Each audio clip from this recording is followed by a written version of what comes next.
Assalamualaikum warahmatullahi wabarakatuh. Hari ini kita akan belajar tentang kanvas perencanaan usaha atau biasa orang nyebutnya bisnis model kanvas. Oke. Jadi kita mulai aja ke materi.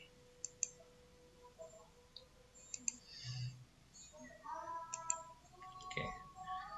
Jadi bisnis model kanvas atau BMC itu adalah alat atau tool yang menggambarkan proses bisnis secara keseluruhan dalam satu slide.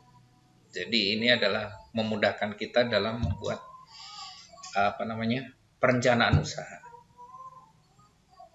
Kalau biasanya kita bikin perencanaan usaha itu dalam template atau dalam bentuk proposal, susah nganalisisnya. Tapi kalau dengan BMC itu jadi ditaruh dalam satu kanvas, jadi satu lembar. Jadi kita tahu alurnya, kita bisa mengoreksinya dengan mudah.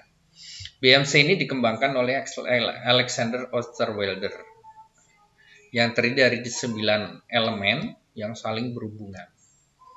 Sehingga memudahkan kita dalam melakukan pemetaan dan analisis terhadap model bisnis, apakah itu potensial atau tidak untuk dijalankan.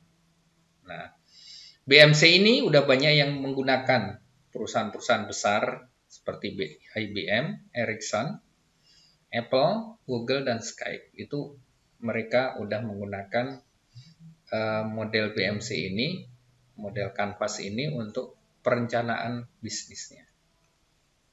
Oke, untuk lebih jelasnya kita bahas elemen-elemen dari BMC. Nah, inilah bentuk kanvasnya. Jadi bentuk kanvasnya itu seperti ini, hanya kayak tabel gini, ada 9 kolom. Ya, ada 9 kolom yang semuanya saling berhubungan. Nah, nanti kita tinggal mengisikan aja di sini hasil perencanaan kita, hasil diskusi kita tinggal masukkan sini. Sehingga kita mudah untuk menganalisisnya karena ada dalam satu kanvas, dalam satu slide atau dalam satu lembar. Kalau kita dalam satu bentuk proposal kan harus bolak-balik jadi bingung. Tapi kalau ini mudah, kita bisa lihat sekaligus, kita bisa nyoret-nyoret nih, ini arahnya kemana, ini pakai tanda panah atau tanda apa, dan seterusnya gitu, dibikin alurnya. Jadi 9 komponen itu adalah, yang pertama adalah segmentasi konsumen atau customer segment. Jadi segmen konsumennya di sini. Jadi apakah berdasarkan usia, berdasarkan jenis kelamin, berdasarkan pendapatan, pekerjaan, dan seterusnya. Nah, ditulis di sini produk kita. Jadi pertama nama produk kita di sini, ditulis di sini apa produknya atau jasanya. Kemudian di sini dibuat oleh siapa. Kemudian diisi untuk siapa, dan revisinya revisi berapa. Kemudian yang kedua adalah komponen BMC yang kedua adalah proporsi nilai, value proposition. Nah, di sini. Jadi nilai-nilai apa yang akan kita tawarkan produk kita. Misalnya mudah, murah, sehat, dan seterusnya. Jadi nilai-nilai apa yang akan kita tawarkan kalau orang membeli produk kita atau menggunakan produk kita. Yang ketiga adalah saluran atau channel. Ini saluran itu, channel itu kita kerjasamanya dengan siapa aja. Bisa menggunakan saluran online, offline, terus distribusinya kita bisa pakai toko atau dan seterusnya. Kemudian hubungan pelanggan atau customer relationship. Yang keempat.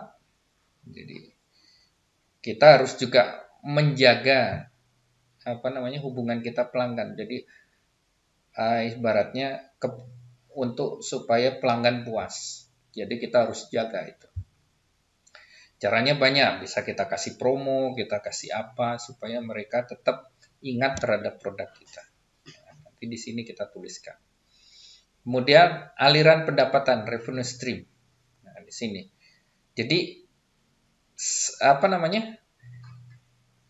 Produk kita itu aliran dapatnya bisa dari apa aja. Misalnya kita produk susu. Nah, nanti ada kita jual variannya untuk bisa mendapatkan aliran pendapatannya gitu. Misalnya tadinya hanya susu aja, rasa krim aja gitu, creamer atau krim tawar, kemudian ada rasa strawberry dan seterusnya, atau turunan dari produknya itu juga bisa kita kembangkan. Itu bisa mendapatkan aliran pendapatan. Misalnya dari kejunya kan itu turunan dari susu, yogurt dan seterusnya. Kemudian sumber daya utama, key research. Sumber daya utamanya apa? Ya bisa apa namanya? Bisa karyawannya, bisa peralatannya, bisa apa namanya? Ya sumber daya yang kita miliki. Jadi bisa manusianya, bisa alatnya, atau bahkan bisa softwarenya. Kalau kita punya softwarenya itu juga masuk ke sumber daya. Kemudian yang komponen ketujuh adalah kegiatan kunci atau key activities. Kegiatan intinya apa? Prosesnya apa? Misalnya kalau kita produk donat itu ya, apa prosedurnya apa yang paling inti? Yaitu misalnya membeli bahan, terus apa namanya membuat adonan, terus menggoreng, terus pengemasan. Nah, seperti itu kita tulis. Jadi prosesnya itu kita tulis. Mitra kunci, key partners. Key partnersnya yang ketujuh ini, yang kedelapan mitra kunci. Key partnersnya siapa aja? Jadi kita bisa kerjasama dengan siapa aja. Misalnya distributor atau kita dengan suppliernya itu siapa aja, distributornya siapa aja, terus toko-tokonya siapa aja dan seterusnya. Kita bisa tulis di sini. Dan yang terakhir adalah struktur pembiayaan, cost strukturnya. Cost pembiayaannya itu biasanya terdiri 3. Ada yang biaya tetap, biaya tidak tetap, dan biaya modal. Nah, itu kita tuliskan di sini. Jadi sebetulnya komponennya sama kayak komponen yang di proposal itu ada 9, cuma ini dibikin selembar aja gitu. Jadi memudahkan kita untuk menganalisnya. Nah, itu model Canvas. Jadi perencanaan model Canvas dengan perbedaannya dengan yang template atau yang proposal. Oke, kita lanjut ke studi kasusnya. Nah, sebelum ke studi kan manfaatnya dulu. Manfaatnya apa? Jadi diskusinya akan lebih terstruktur karena kita tahu alurnya itu. Ya kan? Jadi kalau pas saat kita tampilkan gini, orang akan lebih memudahkan memberi masukan atau mengkoreksi apa yang telah kita tulis di sini untuk dikoreksi. Oh, ini kurang cocok ya. Jadi lebih mudah untuk mengkoreksi. Hubungannya ke sini, ini ke sini dan seterusnya. Kemudian lebih cepat membuat perencanaan bisnis karena ini dalam satu layar atau dalam satu frame atau dalam satu slide atau dalam satu kanvas, maka memudahkan kita untuk menganalisisnya sehingga kita mudah membuat perencanaan bisnis. Nah, kemudian pembuatan ide bisnisnya lebih mudah karena yaitu tadi, karena ini hubungannya ke sini berarti untuk supaya lancar apa di sini perlu apa. Nah, jadi nanti idenya tuh cepat muncul. Terus intuisi, jadi feelingnya itu lebih terasa nanti. Terus penempatan konsumennya di sini customer segmennya kita juga bisa, misalnya, susu ternyata susu ini tuh cocoknya untuk segmen bayi bukan untuk orang tua, jadi nanti dirubah segmennya untuk konsumen balita, gitu. Kemudian efektif untuk pemula, jadi untuk kita ini yang lagi mau merintis usaha ini sangat cocok, efektif karena kita tidak terbebani harus membuat narasi yang panjang-panjang untuk bikin proposal usaha, cukup dengan gini. Terus lebih mudah menentukan strategi bisnis masa depan. Dari sini kita akan tahu kelemahan kita apa, jadi kita bisa langsung analisis SWOT-nya di sini. Sehingga kita bisa menentukan langkah-langkah ke depannya. Nah, itu sekilas manfaat dari BMC. Nah, sekarang bagaimana cara membuat BMC-nya? Cara membuatnya. Yang pertama, kolom untuk mengisi kolom segmentasi pasar atau konsumen, itu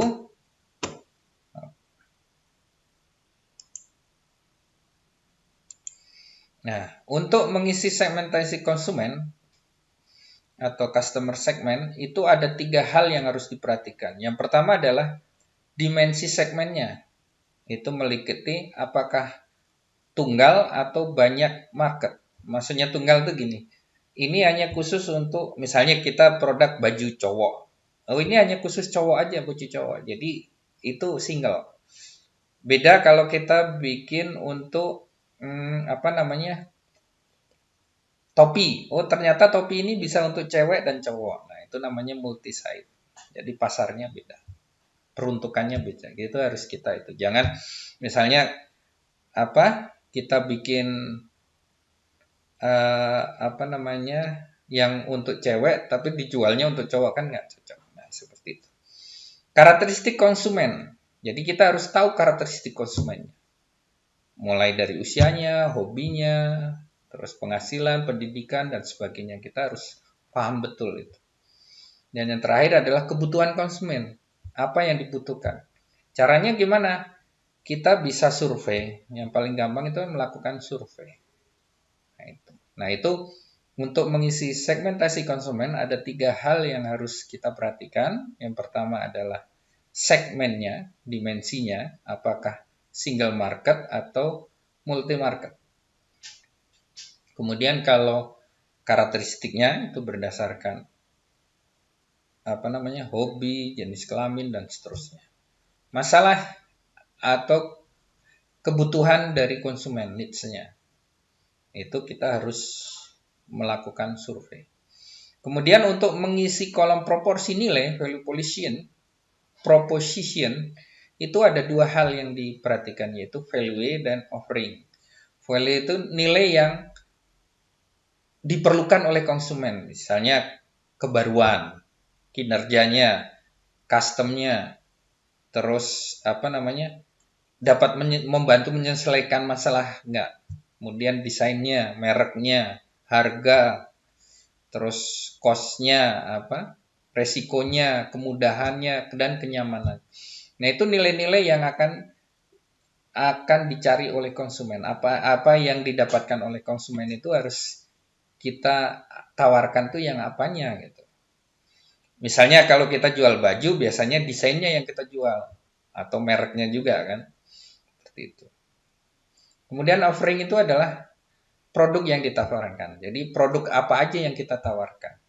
Kalau baju itu ukurannya ada XL dan kelengkapan. Jadi orang punya banyak tawaran seperti itu. Kemudian untuk mengisi kolom saluran channel, itu ada 3 jenis.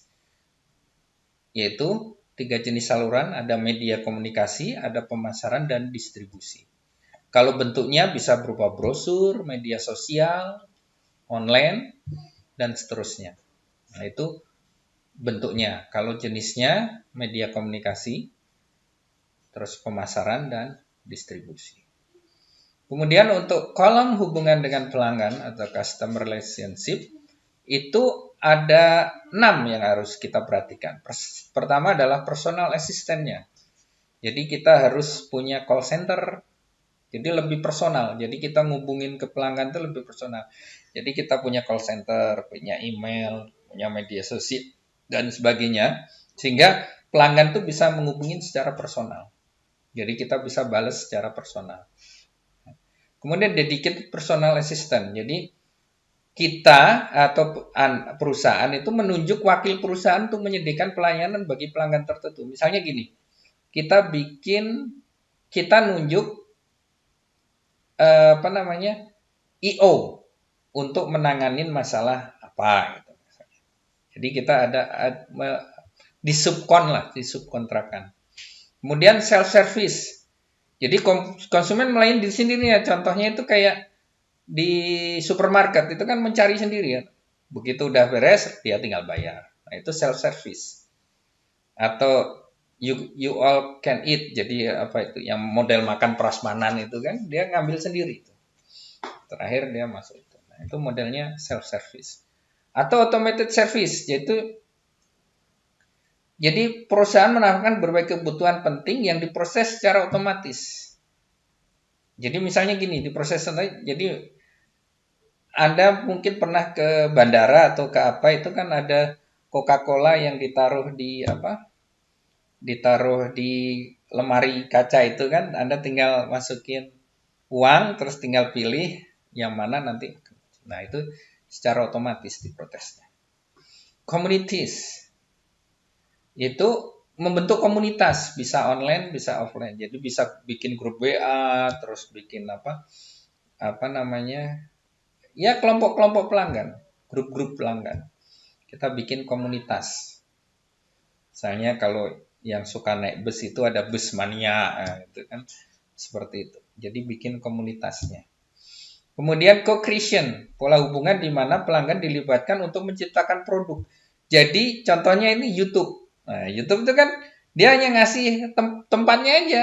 Nah, silakan pelanggan yang bikin sendiri, menciptakan kreasinya sendiri, bikin video sendiri, terus diupload sendiri. Jadi menyediakan tempatnya aja. Nah, itu namanya co-creation. Nah, itu hubungan kita terhadap pelanggan.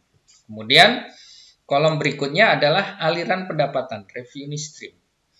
Itu ada 5 yang harus diperhatikan. Pertama adalah aset sale, yaitu aset yang diperoleh dari penjualan. Jadi pendapatan yang diperoleh secara penjualan, secara fisik ya. Misalnya ya, berapa kita jual hari ini, misalnya kita produk donat. Berapa yang kejual? Misalnya 10, 20, nah itulah aset sale. Usage fee itu adalah pendapatan yang berasal biaya yang harus ditaruhkan customer sesuai lamanya penggunaan produk atau jasa. Contohnya apa? Contohnya telepon, ya kan? Itu kuota itu kan, pulsa itu kan ada waktunya. Nah, itu seperti itu. Atau kita di warnet itu kan ada waktu. Sewa lah atau lebih ke sewa. Subscription fees merupakan pendapatan yang peroleh dari biaya berlangganan. Nah, misalnya berlangganan internet, berlangganan apa namanya, apa TV kabel dan seterusnya. Nah, seperti itu. Koran dan seterusnya. Itu namanya subscription fees. Kemudian leading rating leasing, nyewa ini ya. Jadi kita minjem. Jadi kita minjem untuk sementara waktu, leasing, menyewa. Licensing merupakan pendapatan berhasil dari biaya izin untuk pemakaian produk atau jasa kita. Nah, ini contohnya Kentucky itu kan KFC, kita beli lisensinya itu untuk kita apa namanya, atau istilah sekarang itu waralaba seperti itu. Alfamaret seperti itu kan, Indomaret. Nah, itu sama lisensi. Jadi kita membeli, atau yang gampang kalau kita beli software lah. Nah, itu lisensinya yang kita beli. Misalnya kita beli Windows 10, nah itu kan lisensinya yang kita beli. Kemudian kolom berikutnya, komponen berikutnya adalah kegiatan kuncinya atau key activities. Itu ada 3, ada operasi produk, jadi alur produksinya gimana. Kemudian operasi jasa, alur jasanya gimana. Alur produksi itu yang mulai dari bahan baku sampai barang jadi, itu kita jelaskan di situ. Alur jasa itu misalnya kalau ada keluhan pelanggan itu gimana ngatasinya, harus ke siapa dan siapa. Kemudian platform dan jaringan, itu jadi kita menggunakan platformnya apa? Misalnya kita menggunakan kita nyewa misalnya. Kita karena belum mahir membuat e-commerce itu kan, kita nyewa e-commerce-nya atau menggunakan platform apa, misalnya kita ngiduk ke Lazada misalnya atau ke apa. Nah, seperti itu. Jadi kita ikut platform orang. Jadi kita berjualannya gabung ke platform orang, ke jaringan orang. Nah, seperti itu. Ya, contohnya seperti ya yang toko-toko online sekarang itu. Itu kan kayak Tokopedia itu kan kita bisa jadi ikut gabung ke sana dengan mendaftarkan diri dan kita menjual barang-barangnya ikut platform mereka. Kemudian yang ketujuh adalah sumber daya utama, kayak resource-nya. Jadi apa yang kita punya sehingga dapat membantu menghasilkan produk itu. Mulai dari alat, modal, manusianya, bahan-bahannya, dan seterusnya. Nah, itulah jadi semua yang kita miliki. Ibaratnya aset lah, kita punya aset apa. Kemudian yang kedelapan, mitra kunci. Jadi apa namanya? Partner kita itu siapa yang apa namanya? Yang paling dominan, yang bisa diajak kerjasama. Seperti itu. Itu harus kita jabarkan di situ. Misalnya gini, Gojek, berarti mitra kita adalah orang-orang yang punya motor misalnya, atau punya mobil, ya, gokarnya. Nah, seperti itu mitra potensial kita untuk kita tawarkan produk kita. Kemudian yang keduanya adalah harus ada kerjasama. Jadi tidak, jadi harus kita bikin hitam di atas putihnya. Tujuannya ya untuk meminimalisir risiko dan memperoleh sumber daya. Artinya tanpa kita harus membeli motor, tapi kita bisa memanfaatkan motor orang itu untuk menghasilkan income. Nah, itu seperti. Nah, itu harus ada kerjasamanya. Jadi hitam di atas putihnya. Kemudian yang terakhir adalah struktur pembiayaan, struktur. Jadi biaya apa yang harus kita keluarkan untuk memproduk sebuah produk? Ya, biasanya ada 3 itu. Ada biaya tetap, biaya tidak tetap, variable cost, dan fixed cost, setelah biaya modal. Nah, seperti itu. Ada 3 jenis pembiayaan yang harus diperhatikan. Nah, bagaimana cara mengisi BMC? Aturan dasar mengisi BMC yang pertama adalah untuk memudahkan kita menggunakan sticky notes untuk mengisi blog. Sticky notes itu kayak apa ya? Kertas tempel gitu, yang warna-warni itu kita tulis, kita tempel. Kalau di Windows itu ada. Anda tinggal set aja, kemudian ketik sticky note nanti akan muncul. Tinggal nulis, nanti tinggal kasih warna-warna sesuai keinginan kita, tinggal ditempelkan aja ke blok-bloknya. Misalnya blok 1 isinya apa, tinggal tempel. Sehingga terus yang kedua, mulai tanpa terlalu banyak bicara. Jadi kita nggak usah banyak bicara, kita tulis saja. Setelah tulis kita tempel aja. Jadi semua jangan langsung didiskusikan, pokoknya tempel dulu. Setelah nanti semua blok terpenuhi, diisi semua, baru kita diskusi. Misalnya per blok itu ada 4 kertas yang ditempel. Nah, dari 4 itu kita diskusikan sehingga tidak kemana-mana diskusinya. Dari 4 itu kita ambil yang cocok, kita jadikan satu, kita masukkan di kolom tersebut. Mulai dari blok mana saja. Jadi kita nggak mesti harus dari blok 1 dulu, blok 2 berurutan, nggak. Mana aja kita, karena dia saling berhubungan, tiap blok saling berhubungan. Jadi nggak terpatok harus dari blok 1 dulu, terus blok 2, nggak. Mana aja yang kita bisa, moodnya di mana, yang penting semua blok terisi. Nah, itu. Hindari menulis terlalu detail, jadi nggak usah terlalu detail. Kalau bisa dengan gambar juga nggak masalah. Kalau kita misalnya tidak bisa mengungkapkan dengan tulisan atau kata-kata, cukup dengan gambar juga nggak masalah. Dan ditulis yang yang umum-umum aja.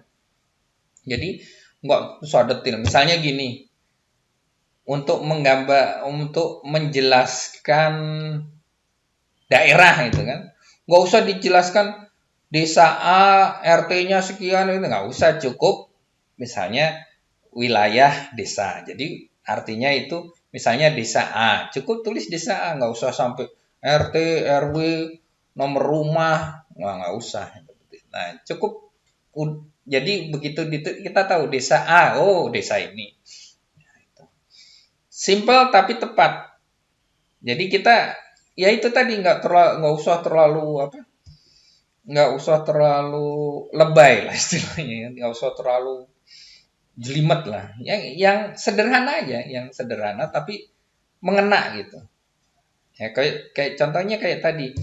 kita mau mengilustrasikan donat. Jadi nggak usah ditulis makanan yang terbuat dari tepung dan bentuknya bulat, tengahnya berlubang. Nggak usah. Cukup donat itu aja. Seperti itu. Oke. Nah, ini contoh bisnis model kanvas, misalnya produk bubur ayam. Nah, kita isi mulai di Kepenes. Nah, jadi partnernya siapa aja? Jadi mulai dari supplier sayuran, ya kan? Karena kita mau bubur bayi, terus penjual bubur bayi itu juga partner kita karena kita akan menitipkan ke penjual bubur bayi itu. Atau kita jual bubur bayinya ini ke penjual bubur, jadi dia hanya resellernya aja. Kemudian di samping sayuran ya mungkin suplai bahan-bahan bubur, misalnya berasnya atau apanya, tepungnya dan seterusnya. Kemudian aktivitas utamanya apa? Ya pertama kita harus beli bahan kan. Kemudian mengolah bahannya. Ya kan, membeli bahan yang mulai dari sayurannya, tepungnya atau berasnya, kemudian mengolahnya itu mulai dari dibersihin, terus dimasak, dicampur bumbu-bumbu dan seterusnya. Itu kegiatan utamanya. Kemudian sumbernya apa? Ya kita perlu tukang masak kan, koki dan alat masak. Nah, itu sumbernya. Minimal ini, teman-teman banyak sih. Ada yang nanti memasarkan atau mengantarkan, kan. Ada yang ngemas dan seterusnya. Kemudian nilai-nilai yang ditawarkan apa? Nah, dengan bubur ini bayi akan sehat karena apa? Menggunakan bahan organik misalnya. Jadi yang kita gunakan adalah bahan organik sehingga akan menyehatkan. Nah, ini langsung ada segmennya kan untuk usia di bawah 2 tahun. Jadi pangsa pasarnya jelas untuk balita di bawah 2 tahun. Jadi di atas 2 tahun bukan marketnya. Ini udah jelas. Kemudian bagaimana untuk menjaga pelanggan tuh? Ya kita lakukan diskon, promo, giveaway. Giveaway itu dikasih hadiah. Kemudian hubungannya kita pakai apa? Jaringannya kita bisa pakai media sosial online-nya atau kita pakai lapak, jualan di lapak gitu, pakai meja pinggir jalan gitu. Nah, ini segmen pasarnya siapa? Ya ibu-ibu yang punya anak di bawah usia 2 tahun karena ini targetnya di bawah 2 tahun. Kemudian pencinta makanan sehat karena pakai organik. Nah, revenue stream-nya, pendapatannya apa? Selain bubur bayi, peluangnya bisa nasi tim, sup bayi. Jadi bubur bayi ini bahannya bisa dibikin bubur, bisa dibikin nasi tim, bisa dibikin sup, bahkan dibikin puding buah. Jadi artinya untuk campuran puding buah. Jadi itu di atasnya dikasih buah sehingga jadi puding. Seperti itu aliran pendapatan selain dari jualan bubur itu apa aja. Jadi bisa dikembangkan diferensiasinya, jadi diversifikasinya. Kemudian struktur pembiayanya gimana? Ya untuk gaji pegawai, untuk pengolahan produknya, untuk marketingnya, untuk kemasan, untuk beli bahan baku, ya kan? Dan seterusnya. Kita tuliskan. Nah, inilah perencanaan usaha. Jadi dari sini kita bisa tahu apakah layak enggak kita jual untuk memproduk bubur bayi. Misalnya gini, pas di key risetnya ternyata kita nggak punya tukang masak ini, nggak punya koki. Nah, berarti solusinya kita harus nyari tukang masak. Atau alat masaknya ada tapi kurang, misalnya kalau masih pakai alat masak itu, kita untuk menghasilkan target misalnya seharinya 2 kilo, terlalu berat gitu sehingga harus ditambah alat masaknya. Itu juga harus dari sini nanti muncul diskusi bagaimana cara ngolah. Nah, terus aktivitasnya misalnya di sini ternyata pas saat ngolah bahan itu kita kewalahan karena apa? Karena tukang masaknya hanya satu misalnya. Ya, kita harus tambah. Apakah ditambah atau apa namanya? Pas pesan suplainya ini udah setengah jadi gitu. Nah, kalau ini kan sayuran berupa sayuran, nanti kita pesan ke suplainya ini udah dipotongin, udah dicuci, ya minimal udah dipotong-potong sehingga di sini tinggal mencampur aja, tinggal mengolahnya. Nah, itu kan apa namanya? Menghemat waktu seperti itu. Nah, seperti itu. Misalnya ini oh ternyata bisa lewat posyandu di sini untuk menjamin hubungan dengan apa namanya hubungan dengan pelanggan kita bisa melibatkan posyandu. Jadi pas saat penimbangan itu kita promo di sana. Nah seperti itu. Ya. Nah ini media apa namanya salurannya kita tambah supaya penjualannya lebih itu Pak. Kemudian revenue produknya. Kalau ini kan kita jual buburnya bubur udah matang. Ah, berarti nanti kita bisa jual bubur yang mentahnya. Jadi apa namanya apa istilahnya bubur instannya. Jadi orang tinggal nyeduh aja. Jadi, nah itu kita bisa tambahkan di sini. Nah itulah nanti apa namanya diskusi itu akan muncul dengan timnya supaya apa namanya bisnis ini bisa berjalan. Nah itu contoh dari bisnis model Canvas. Demikian materi kita tentang BMC, bisnis model Canvas. Terima kasih atas perhatiannya. Wassalamualaikum warahmatullahi wabarakatuh.